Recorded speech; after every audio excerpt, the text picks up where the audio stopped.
I never expected to feel like a stranger in my own family. But as I sat at the kitchen table, watching everyone laugh and pass dishes like I wasn't there, it hit me. Hard.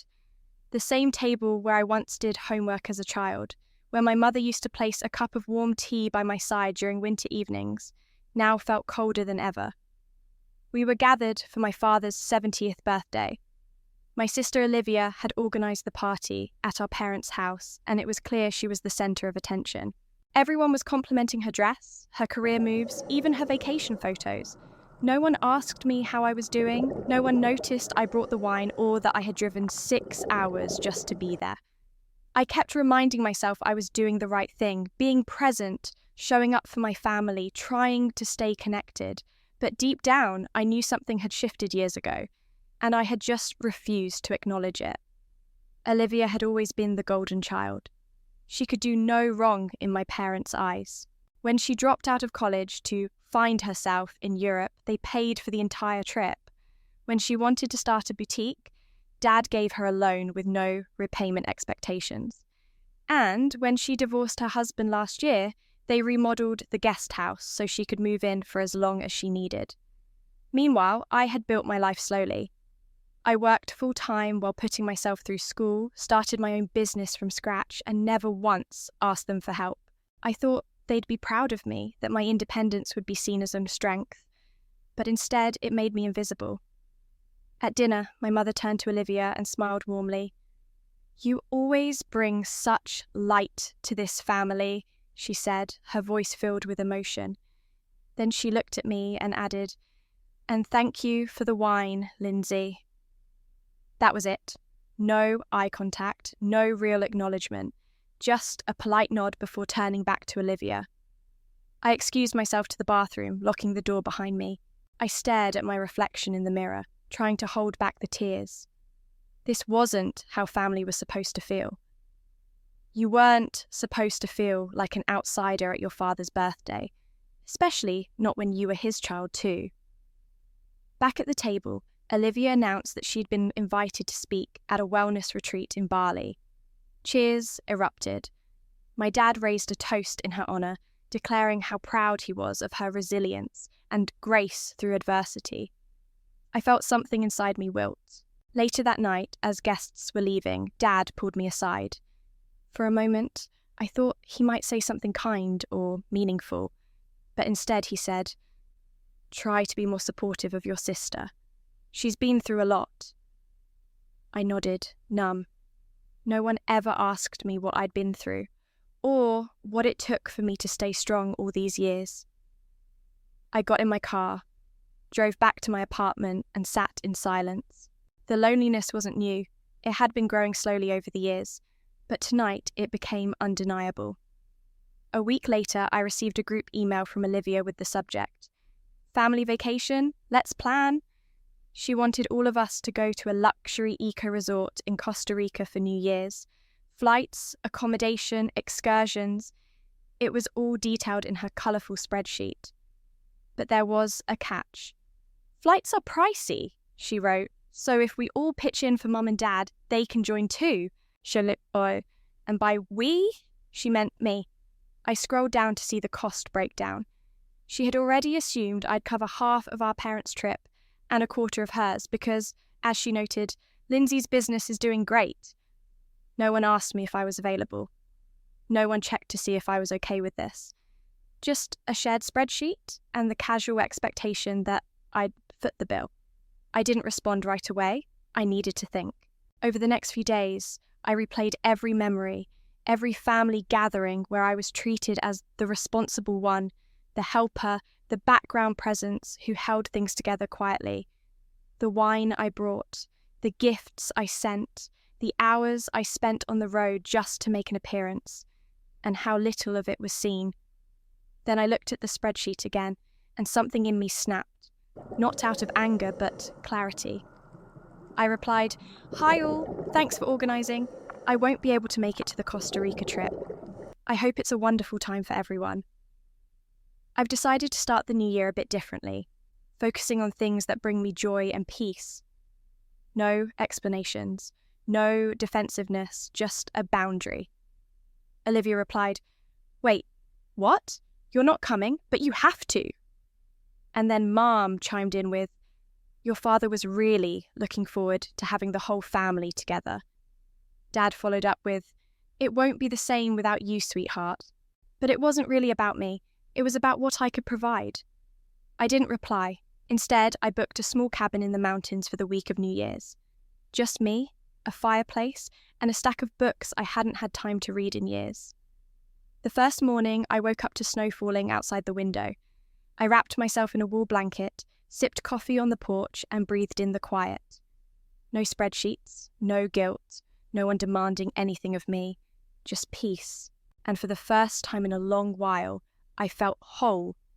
A few days into my mountain retreat, my phone started buzzing again. Texts, missed calls, emails.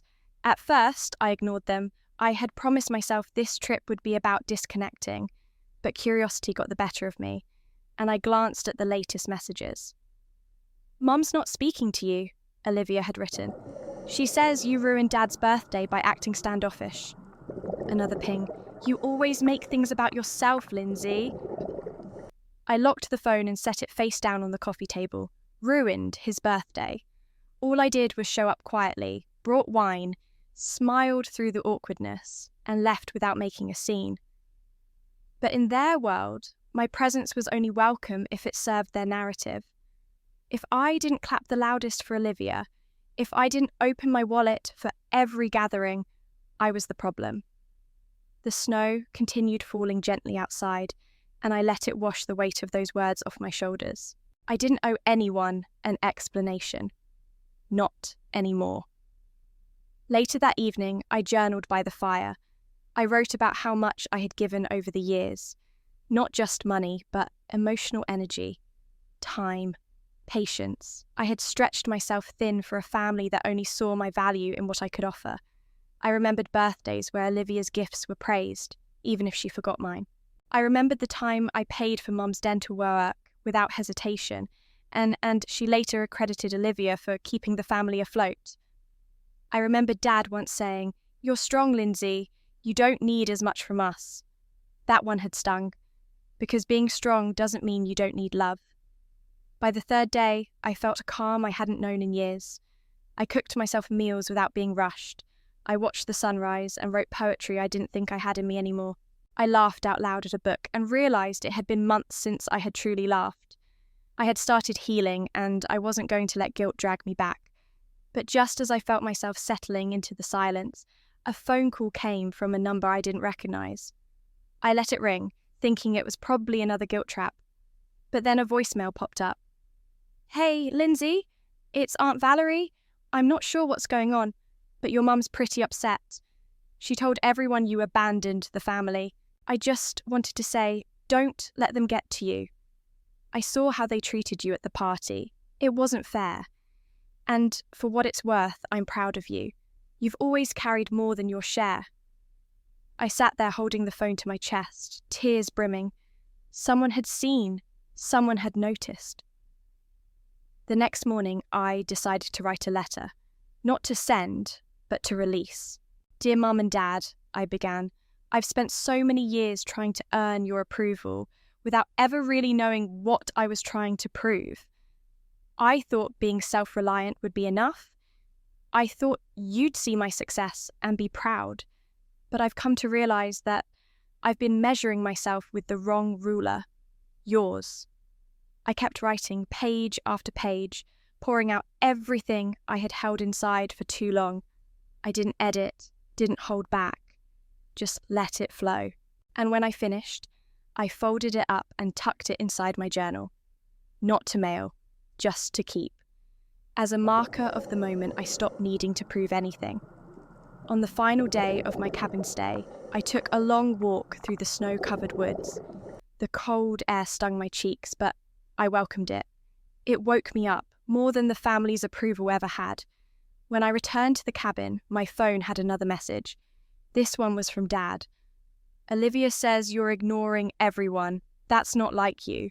Call your mother, she's worried." I sighed. That familiar twist in my stomach returned, but only for a moment. Then I typed a reply. I'm taking time for myself. I'm okay. I just need space right now, he replied with a single word. Understood.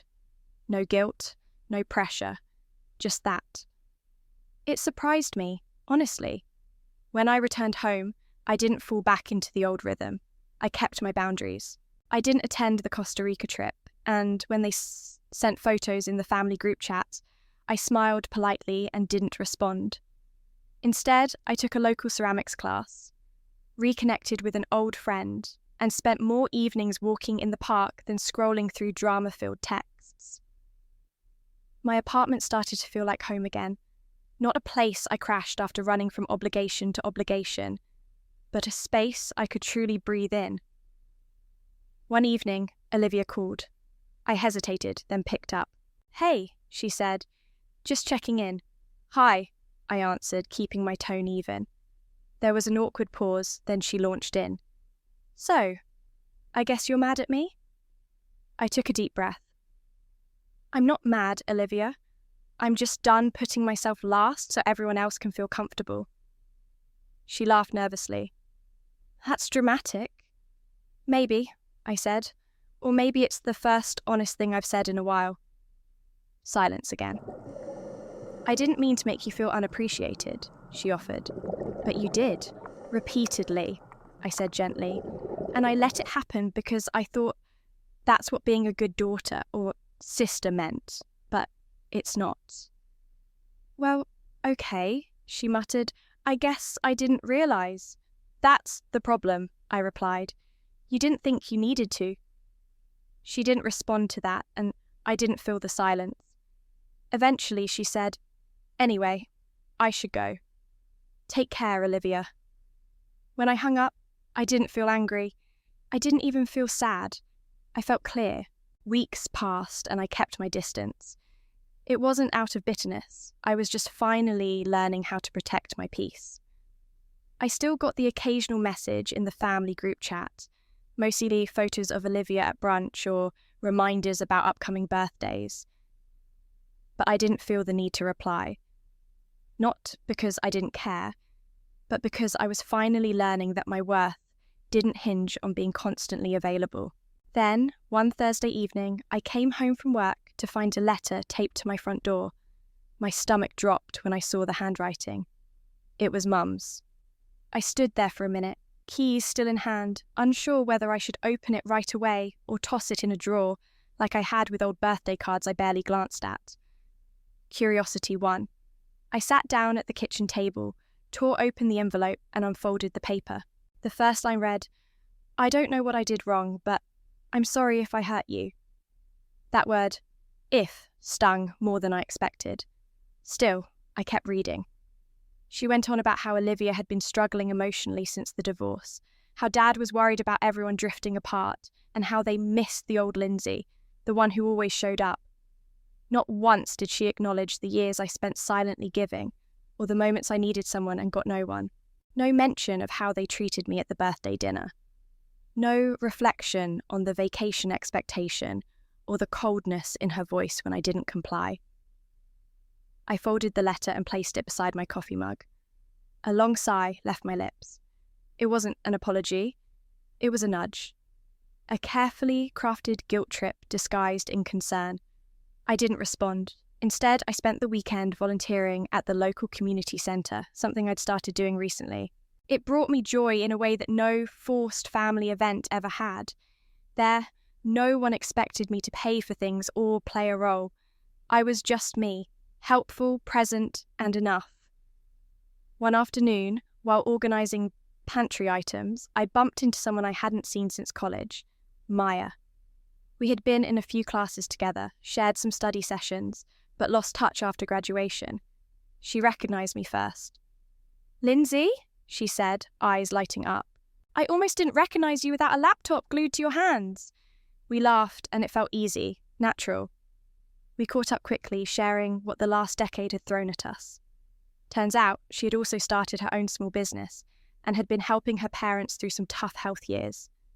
There was no competition in her voice, no subtle one-upping, just genuine connection. Over the next few weeks, we started meeting up for coffee, hikes, and even signed up for a local entrepreneur panel together. It felt refreshing to be around someone who didn't carry a scorecard. One evening, after a talk at the library, we sat under the patio lights at a quiet cafe. Maya sipped her tea and said, "You know, you seem lighter, like you've let something go." I smiled. "I think I have." We didn't need to dive into the family details. It was enough to be seen for who I was now, not who I had to pretend to be. Around that time, my father called. I let it go to voicemail, but listened later that night. His voice was quiet, slower than usual. "Hey, sweetheart, I know things have been tense. I won't pretend to understand it all, but I do want to say, I'm sorry if we made you feel overlooked. That wasn't our intent. I love you, and I hope we can talk soon." It wasn't perfect, but unlike Mum's letter, there was something real in his voice, something hesitant but honest. I didn't call back right away. I needed time. About a week later, I invited him to meet me at a nearby park, neutral ground. He showed up in his usual brown jacket, the same one he'd had since I was in high school. His face looked older than I remembered. Maybe we both had aged more than we realized. We walked for a bit before either of us spoke.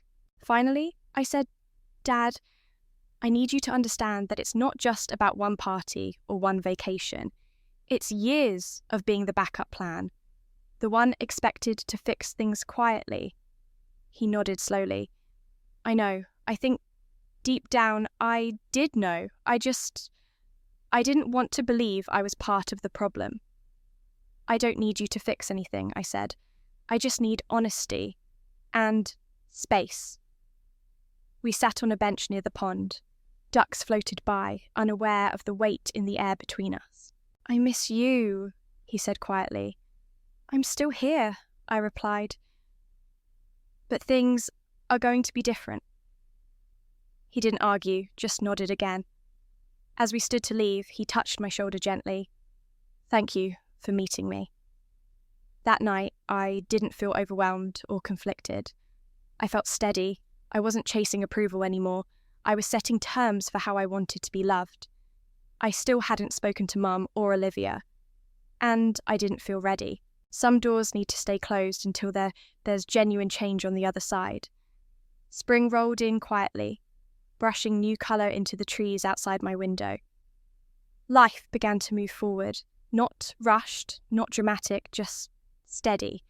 And for the first time in years, I wasn't living in response to someone else's expectations. I was building my days around peace. One Sunday morning, I got a text from Olivia.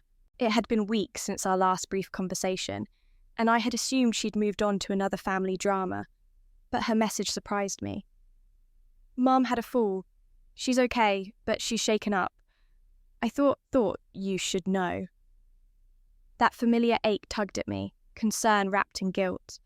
I didn't reply right away.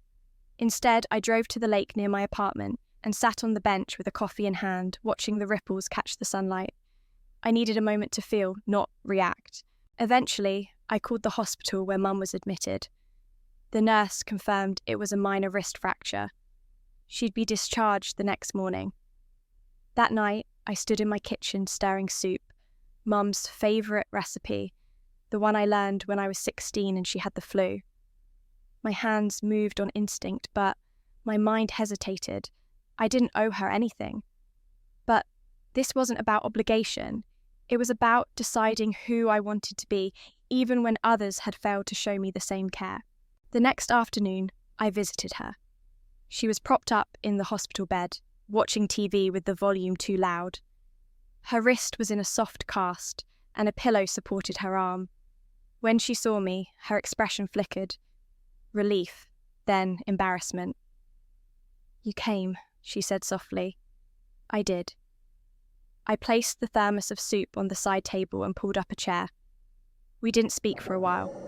Just sat there, the silence thick but not entirely uncomfortable. It was the first time in a long time we'd been together, without expectation or performance.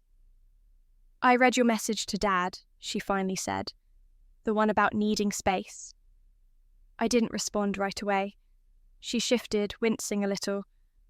I know I haven't been fair. I guess I thought if you were strong, you didn't need much. And I leaned on that. Too much. Her words hung there, raw and unpolished. I needed something, I said. Maybe not help with bills or favours, but just to be seen, to be valued, not compared. She nodded slowly. You were always the one who had it together.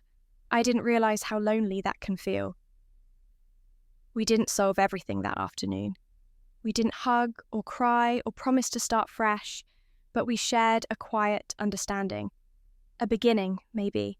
Not a reset, but a gentle shift. As I left the hospital room, I didn't feel the weight of responsibility pressing down. I felt choice. I had chosen to show up, and I had done it on my terms. A few weeks later, Olivia invited me to dinner at her place. She said it would just be the three of us, her, Mum, and me. I declined, not out of spite. I simply wasn't ready. Instead, I hosted a small gathering at my apartment with a few close friends and Maya. We drank wine, laughed until our cheeks hurt, and talked about plans for the summer. No one needed anything from me that night. We were just together. At the end of the evening, as I walked Maya to her car, she turned to me and said, "You've really changed, in a good way." I think I just finally came home to myself, I said.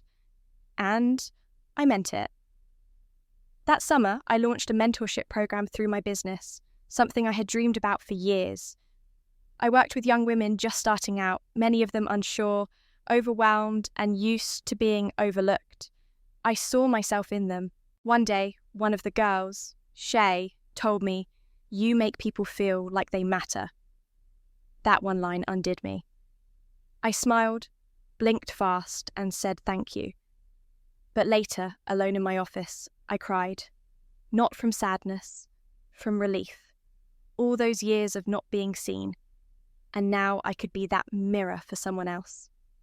In early fall, I got an invitation in the mail, Olivia's birthday celebration. A garden brunch at a vineyard, catered, complete with live music and a dress code. I placed it on the counter and stared at it for a moment. Then I reached for a pen and scribbled on the RSVP. Sending love. I won't be attending. I didn't need to make a statement. I just needed to honour my peace. And in doing so, I finally understood something. You can love people and still create distance. You can forgive and still choose yourself. You can be strong and still need gentleness. My story with my family wasn't wrapped up in a bow. There were no grand apologies, no sudden transformations, just the quiet unfolding of truth and the courage to live in it. I still speak to Dad now and then, sometimes even to Mum, but I don't bend myself backward to keep the connection alive. If they reach out with honesty, I respond. If they don't, I continue walking my path. And Olivia? Well, she's still Olivia. But I've stopped trying to be the sister she never saw clearly. I've started being the woman I always needed. At its heart, this story, is about reclaiming your worth in a world that often overlooks quiet strength. It speaks to anyone who has spent years being the dependable one, the one who shows up, pays the bills, keeps the peace, only to feel invisible when it truly matters.